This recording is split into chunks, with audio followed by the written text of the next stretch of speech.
September isn't just the start of fall, it is also Prostate Cancer Awareness Month. And taking a closer look at the numbers this morning, prostate cancer is the second leading cause of cancer death in men. It affects 1 in 6 men, making it the most common non-skin cancer in America. Here to explain the symptoms of prostate cancer and prevention is Dr. Shaw with the Austin Urology Institute. Good morning to you. Good morning, Erin. You were just telling me men are the worst about going to the doctor and getting checkups.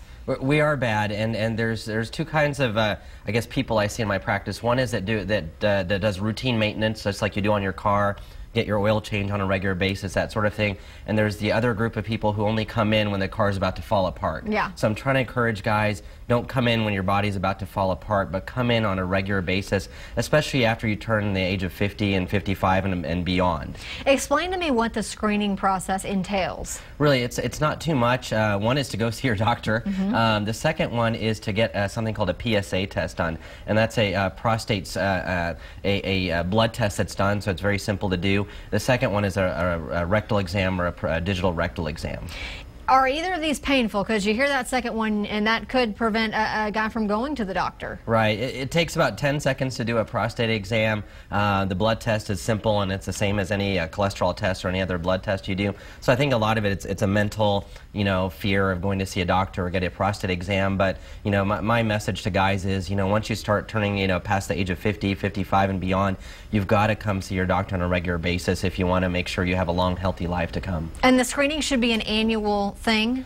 There's been a lot of controversy about that, depending on the American Urologic Association guidelines and a lot of the primary care guidelines. But the main thing that we're trying to get across is you do need to, get screening beginning at the age of 50 to 55, and depending on the source that you look at, either every year or every other year, you should get the prostate cancer screening done. And as with most cancers, you do have to look back into your family history. What are some symptoms that guys should be looking out for? And this is a common thing I'll hear from people. They said, well, why do I need to get screened because I don't feel anything? And that's the danger when it comes to prostate cancer and many other cancers is by the time you actually start to feel something, it's really the sign of advanced or metastatic disease. So really for prostate cancer, it would be back pain or severe urinary problems, sometimes blood in the urine. But by that time, it has spread through your entire body. And the beauty of early screening and detection is there is almost a 90 to 100% cure rate if the prostate cancer is caught early. But by the time you come in and I've got symptoms, I've got back pain because it spread to my bone, that's an entirely different situation. Has the treatment changed over the years for prostate cancer? Well, the big thing with prostate cancer and why a lot of the controversy has happened, we've come into an era where not all, at least in prostate cancer, is bad. We've identified that there's two major groups of prostate cancer. One is a low-grade, almost a disease of natural aging, one that will not maybe kill you in your lifetime.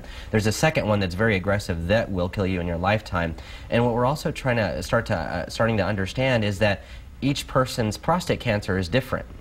Yours, mine, and the person next to me. And we're entering an era of personalized medicine, personalized detection of prostate cancer. We're actually doing genetic testing for prostate cancer so we can identify do you have the bad kind or the not so bad kind. And based on that, if you have the bad kind, you're right, there's robotic surgery, surgery where you can go home from the next day, there's advanced radiation therapy, but for a lot of what I call the wimpy low-grade prostate cancer, we may just observe that and not do anything about it, but keep an eye on it. All right, Dr. Shaw, thank you so much for coming in this morning. Good information, and that we all could use. Absolutely. We'll be right back after this break.